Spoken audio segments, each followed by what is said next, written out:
नमस्कार, city centre show में आपका स्वागत है। मुंबई से मैं हूं पूजा भारद्वाज और शो की हम शुरुआत कर रहे हैं मुंबई से करीब बदलापुर में हुए नाबालिग बच्चियों के साथ यौन उत्पीड़न से जुड़े मामले की खबर से, जिसपे बॉम्बे हाई कोर्ट ने पुलिस को फटकार लगाई है और पूछा कि एफआईआर लिखने में आखिर इतनी देरी क्यों हुई। इसी के साथ ही कहा कि अगर स्कूल ही सुरक्षित नहीं है तो शिक्षा और बाकी चीजों के अधिकार के बारे में बात करने का क्या मतलब। दिखाते हैं आपको सुनील सिंह और पारस धामा की ये रिपोर्ट। बदलापुर घटना पर हाईकोर्ट ने कल संज्ञान लेते हुए याचिका दायर की थी, जिस पर गुरुवार को पहली सुनवाई हुई। बदलापुर में दो नाबालिग लड़कियों के साथ हुए यौन शोषण को गंभीरता से लेते हुए हाईकोर्ट ने स्वतः संज्ञान याचिका दायर की थी। न्यायमूर्ति रेवती मोहिते डेरे और न्यायमूर्ति पृथ्वीराज चव्हाण की पीठ ने सुनवाई की। सुनवाई के दौरान बॉम्बे हाईकोर्ट ने काफी सवाल उठाए, वहीं बदलापुर पुलिस को भी आड़े हाथों लिया। कोर्ट ने पुलिस से पूछा कि अगर इस मामले के बारे में स्कूल को पता था तो स्कूल पर अभी तक कोई कार्रवाई क्यों नहीं की गई है। कोर्ट ने पूछा कि हम जानना चाहते हैं कि जब एसआईटी बनी और जांच सौंपी गई तो बदलापुर पुलिस ने पूरा रिकॉर्ड एसआईटी को क्यों नहीं सौंपा।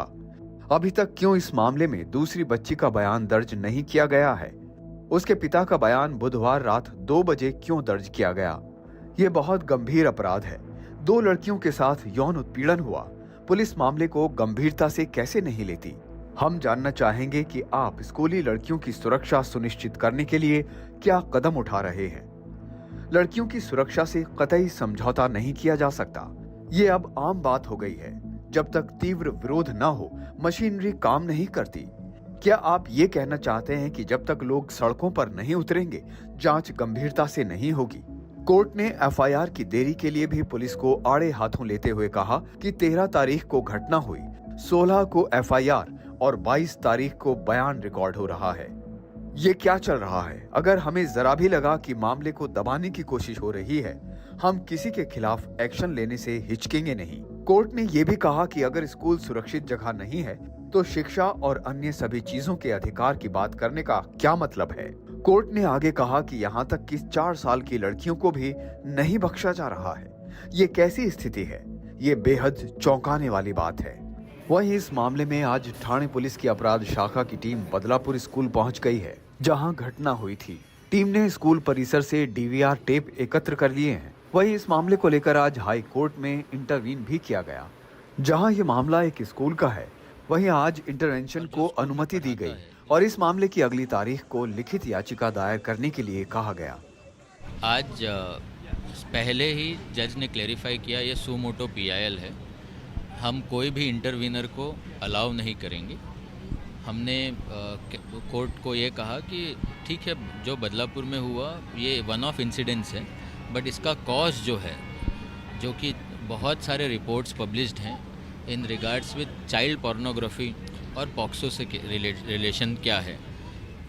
पॉक्सो केसेस जो रोज़ हो रहे हैं वो चाइल्ड पोर्नोग्राफी के वजह से बहुत सारे केसेस हो रहे हैं। इसमें बहुत सारे डेटा पब्लिश्ड है। तो जिस एनजीओ को मैं रिप्रेजेंट करता हूँ, उस एनजीओ का एक मानना है कि ये कॉज को अगर रोका जाए तो शायद कहीं पे पॉक्सो केसेस रुकेंगे या पॉक्सो केसेस में सेंसिटाइजेशन होगा। इसलिए हम इंटरवीन करना चाहते हैं और अगले डेट पे इसी केस से रिलेटेड रिटर्न सबमिशंस हम देंगे। बॉम्बे हाईकोर्ट द्वारा दायर की गई सू मोटो याचिका की पहली सुनवाई के दौरान माननीय बॉम्बे हाईकोर्ट ने बदलापुर पुलिस पर काफी सवाल उठाए हैं। वहीं सरकारी वकील को ये भी कहा गया है कि अगली सुनवाई के दौरान उनको इस मामले की डायरी और दस्तावेज पेश करना अनिवार्य है। ऐसे में सवाल अभी भी वही है कि इस मामले की बात सामने आने के बाद भी क्यों स्कूल ने कोई ठोस कदम नहीं उठाए और क्यों बदलापुर पुलिस को इस पूरे मामले में एफआईआर लेने में देरी हुई। मुंबई से कैमरामैन सचिन सावंत के साथ मेरे सहयोगी सुनील सिंह और पारस दामा, एनडीटीवी इंडिया के लिए। तो मुंबई में सीएसटी में इस वक्त हम मौजूद हैं। मेरे पीछे आप बीएमसी हेडक्वार्टर देख रहे हैं, जो इस वक्त अलर्ट मोड पर है मंकी पॉक्स के बढ़ते मामलों को देखते हुए। डब्ल्यूएचओ ने ग्लोबल हेल्थ इमरजेंसी करार दिया है। मंकी पॉक्स के मामले जिस तरह से अलग अलग देशों में बढ़ रहे हैं, मुंबई में जो बीएमसी का अस्पताल है, कस्तूरबा अस्पताल, यहाँ पर 10 बेड का आइसोलेशन वार्ड तैयार कर दिया गया है। हम वहाँ पर पहुंचे और हमने समझा किस तरह से वहीं पर पीसीआर लैब तैयार है और संदिग्ध मरीज जो कि एयरपोर्ट से स्क्रीनिंग के बाद जो यहाँ पहुंचेंगे, उनके सैंपल लेकर जांच के बाद रिपोर्ट आते ही उनको वहीं पर इलाज मुहैया कराया जाएगा। दिखाते हैं आपको बीएमसी के कस्तूरबा अस्पताल से ये रिपोर्ट। वर्ल्ड हेल्थ ऑर्गेनाइजेशन द्वारा ग्लोबल हेल्थ इमरजेंसी घोषित किए जाने के बाद मंकी पॉक्स को लेकर दुनिया भर में एक डर का माहौल है। अफ्रीकी देशों में इसका केंद्र है, पड़ोसी मुल्क में भी ये पहुंच चुका है। इसको लेकर भारत भी अलर्ट मोड पर है। खासतौर से जो एयरपोर्ट है वहां पर सतर्कता बरती जा रही है। जो अंतर्राष्ट्रीय यात्री हैं इन देशों से, उनकी स्क्रीनिंग हो रही है और मुंबई में एक अलग वार्ड भी तैयार किया जा चुका है। बीएमसी के कस्तूरबा अस्पताल में इस वक्त हम मौजूद हैं, जहां मंकी पॉक्स के संदिग्ध और कंफर्म मरीजों के लिए यहां पर एक अलग से आइसोलेशन वार्ड तैयार किया गया है। और अंदर हम प्रवेश कर रहे हैं। आप देख सकते हैं कस्तूरबा अस्पताल के अंदर जो कि खास तौर पे जो संक्रामक मरीज हैं उनके लिए इस अस्पताल को अलग रखा गया है और वैसे मरीज यहां पर लाए जाते हैं। और 10 बेड का एक अलग वार्ड यहां पर मंकी पॉक्स के मरीजों के लिए तैयार किया हुआ है। डॉक्टर चंद्रकांत पवार जी इस वक्त हमारे साथ हैं, चीफ मेडिकल सुपरिटेंडेंट है कस्तूरबा अस्पताल के। सर शुक्रिया हमारे साथ जुड़ने के लिए। क्या तैयारियां की गई हैं सर, सबसे पहले बताएं। Kasturba hospital infectious disease hospital है। सो कोई भी नया इन्फेक्शियस डिजीज़ आता है तो कस्तूरबा में ही एडमिट कराते हैं। और कस्तूरबा हॉस्पिटल में मंकी पॉक्स के लिए as of now 10 beds isolation ward किया गया है। एंड 10 बेड्स में वेंटिलेटर्स, सब इक्विपमेंट्स अवेलेबल है। ट्रीटमेंट के लिए मेडिसिन भी अवेलेबल हैं।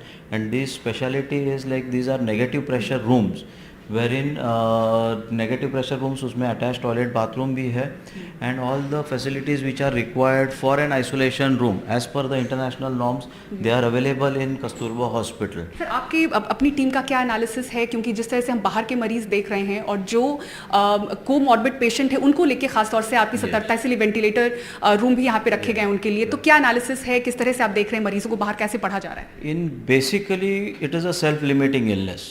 सो 2 to 3 वीक्स में पेशेंट्स नॉर्मल हो जाते हैं। But patients, elderly patients with comorbidities रहेंगे तो there are chances of developing complications. So उसके लिए we are prepared and treatment will be given accordingly. Incubation 2 to 3 weeks में इन सिम्टम्स मैनिफेस्ट होते हैं and cough, cold, fever is the prodromal symptom. बाद में जो रैश होता है which affects the face, trunk and the extremities and it is different from chickenpox. It is different from chickenpox and smallpox in that उसमें ये जो rash आता है उसके साथ लिम्फ एडनोपैथी करके हैं, जो लिम्फ ग्लैंड्स हैं उनमें स्वेलिंग आता है। So that differentiates monkey pox from chicken pox. Mumbai में सतर्कता किस तरह से है कि 10 बेड का आइसोलेशन वार्ड तैयार है और जिस तरह से हमें जानकारी मिल रही है कि पेशेंट्स अगर बढ़ते हैं तो इसकी क्षमता 40 बेड तक की जा सकती है। मुंबई से कैमरामैन संजय मंडल के साथ पूजा भारद्वाज, एनडीटीवी इंडिया। और अब आइए बात करते हैं ऑटो टैक्सी हड़ताल की। दिल्ली एनसीआर में ऑटो टैक्सी से सफर करने वाले यात्रियों को आज खूब परेशानी हुई। सुबह से ऐप पर कैब और ऑटो बुक नहीं हुए। दरअसल अपनी मांगों के समर्थन में ऑटो टैक्सी यूनियन ने 2 दिन की हड़ताल का ऐलान किया है। दावा है कि इस दौरान करीब 4 लाख गाड़ियां सड़क पर नहीं उतरेंगी। यूनियन का कहना है कि ऐप वाले कैब सर्विस से उनकी आजीविका पर काफी प्रतिकूल प्रभाव पड़ रहा है। कैब सर्विस ने उनकी आय को काफी कम कर दिया है। यूनियन का दावा है कि चिंता जताने के बावजूद न तो केंद्र न ही राज्य सरकारों ने इस मुद्दे को हल करने के लिए कोई कार्रवाई की है।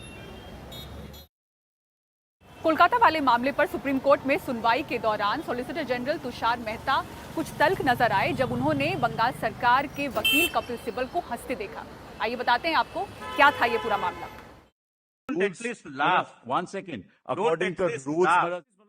ये सॉलिसिटर जनरल तुषार मेहता हैं, जो कह रहे थे कम से कम हंसिए तो मत।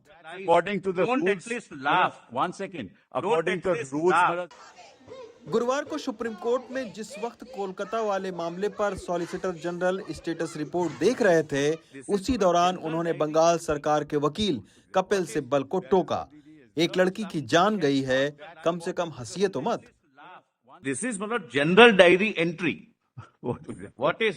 That is what DD is. Not somebody has lost their life. According to the Don't rules. at least laugh. One second. According to the rules that we follow, A girl has these regulations we've done in accordance. बहस के कई मौके आए। बाद में solicitor general ने एक मौके पर कहा कि बंगाल के एक मंत्री कह रहे हैं कि अगर उसके नेता के खिलाफ कुछ भी बोला गया तो उनकी उंगलियां काट दी जाएंगी। इस पर सिब्बल ने कहा कि आपके नेता तो गोली मारने की बात करते हैं। इस पर चीफ जस्टिस ने कहा, राजनीतिकरण न करें, कानून अपना काम करेगा। और 32 सालों के बाद आखिरकार अजमेर सेक्स स्कैंडल मामले में आरोपियों को सजा सुनाई गई है। 6 आरोपियों को उम्र कैद की सजा सुनाई गई है। बात ये 1992 की है, जब रेप और ब्लैकमेल की कहानी शुरू हुई थी। देखिए रिपोर्ट। साल 1992 में अजमेर में एक भयानक वारदात हुई। 100 से ज्यादा लड़कियों से ब्लैकमेलिंग और रेप का सहारा देने वाला मामला सामने आया। लड़कियों को फार्म हाउस ले जाया जाता था, उनकी अश्लील फोटो लेकर उनकी सहेलियों को जबरन बुलाया जाता था।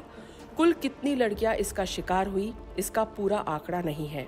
अब 32 साल बाद इस मामले के आखिरी 6 आरोपियों को उम्र कैद की सजा सुनाई गई है।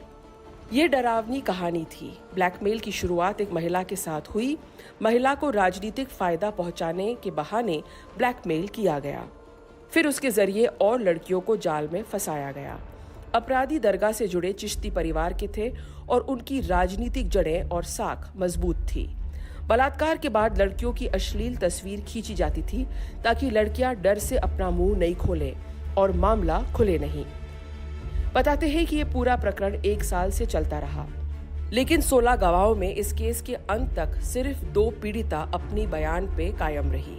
हमारे इस प्रकरण में जो पीड़िताएं थी, रिकॉर्डेड हमारे 16 पीड़िताएं जो थी, उन सबके बयान हमने न्यायालय में करवाए हैं और पुलिस के सहयोग से ही ये कार्य हो पाया है। हमारे रिकॉर्ड में जो है वो 16 पीड़िताएं हैं और बाकी की संख्या मैं बता नहीं सकता। अगर मीडिया और कुछ साहसी पत्रकार नहीं होते तो शायद ये केस कभी उजागर ही नहीं होता। पूरे केस का खुलासा तब हुआ जब दैनिक नवज्योति में एक जूनियर पत्रकार संतोष गुप्ता के हाथ वो अश्लील फोटोएं आ गई जो अजमेर की एक लैब में बन रही थी। संतोष ने खबर छाप दी और प्रशासन को कार्रवाई करने पे मजबूर कर दिया। ये तय किया कि क्या हमें ये सारा मामला फोटोग्राफ के साथ छापना चाहिए और उसके बाद ये जब लगातार 3-4 दिन धारा प्रवाह छपा और अजमेर शहर में लोग मुट्ठी तान करके सड़कों पर उतर आए और उसके बाद ये एक प्रेशर डेवलप हो पाया कि कानून व्यवस्था और पुलिस और जिला प्रशासन और सरकार इस बात को लेकर झुकी। इस मामले में कुल 18 आरोपी थे, एक अब भी फरार है। कुछ को पहले सजा हो चुकी है, कुछ छूट भी चुके हैं। क्योंकि इस मामले में मुकदमा चलाना, गवाहों को बनाए रखना आसान नहीं था, अब जाकर आखिरी 6 आरोपियों को सजा मिली है। इनमें से नफीस चिश्ती, नसीम, सलीम, इकबाल भाटी, सोहेल घनी और सईद जमीन हुसैन शामिल हैं। साथ में अजमेर की पॉक्सो अदालत ने इन्हें 5 लाख रुपए का जुर्माना भी भरने को कहा है। इनमें से पीड़ित महिलाओं को 7 लाख रुपए दिए जाएंगे, लेकिन इसमें से कई महिलाएं ऐसी हैं जिन्होंने बदनामी के डर से अजमेर शहर ही छोड़ दिया। इनमें से 6 महिलाओं ने आत्महत्या कर ली और कुछ ऐसी भी हैं जिन्होंने इस ब्लैकमेल और बलात्कार के किस्से को भुलाने के लिए हमेशा हमेशा अपने होठ सी लिए। जयपुर से हर्षा कुमारी सिंह, एनडीटीवी।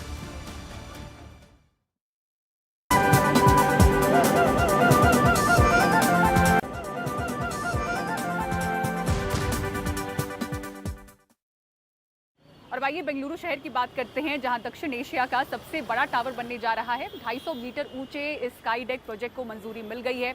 एक बार ये बनकर तैयार हो जाए तो यहां से बेंगलुरु शहर के हर कोने को देखा जा सकेगा। इसी खबर पर ज्यादा जानकारी दे रहे हमारे सहयोगी निहाल किदवई। बेंगलुरु में दक्षिण एशिया का सबसे ऊंचा टावर बनने जा रहा है। तकरीबन 250 मीटर ऊंचा बनकर तैयार होने पर बेंगलुरु शहर के किसी भी कोने को यहां से देखा जा सकेगा। फिलहाल बेंगलुरु की सबसे ऊंची इमारत CNTC प्रेसिडेंशियल टावर है, जो निर्माणाधीन है, जो बेंगलुरु के यशवंतपुर में है। इसकी ऊंचाई 161 मीटर है, जबकि यूबी टावर्स की ऊंचाई 121 मीटर है। लेकिन कर्नाटक सरकार की महत्वाकांक्षी परियोजना स्काई डेक की ऊंचाई 250 मीटर होगी, यानी यह पर्यटकों के आकर्षण का केंद्र होगा। स्काई डेक प्रोजेक्ट पर तकरीबन 500 करोड़ रुपए खर्च होंगे और यह प्रोजेक्ट 25 एकड़ में फैला होगा। इसमें पर्यटकों के लिए अंतर्राष्ट्रीय स्तर की सुविधा होगी। यह बाहरी बेंगलुरु के नाइस रोड पर बनाया जाएगा, यानी केंगेरी के आसपास, और मेट्रो रेल से स्काई डेक को जोड़ा जाएगा ताकि शहर से बाहर बने स्काई डेक तक पहुंचने में पर्यटकों को असुविधा न हो। स्काई डेक में शॉपिंग कॉम्प्लेक्स के साथ साथ और क्या क्या होगा और कैसा होगा, इसे फिनिशिंग टच दिया जा रहा है। इसका नक्शा पास होने पर टेंडर की कार्रवाई और फिर इसके बाद काम शुरू होगा। एक अनुमान के मुताबिक 250 मीटर ऊंचे इस मीनार को बनने में काफी समय लगेगा, लेकिन शुरुआत एक अच्छी होने जा रही है और इस बात की इस शहर के लोगों को काफी खुशी है। बेंगलुरु से कैमरामैन गोविंद मूर्ति के साथ निहाल खिदवई, एनडीटीवी इंडिया। और सिटी सेंटर शो में फिलहाल इतना ही। पूरी टीम को दीजिए इजाजत। खबरों के लिए देखते रहें एनडीटीवी इंडिया। नमस्कार।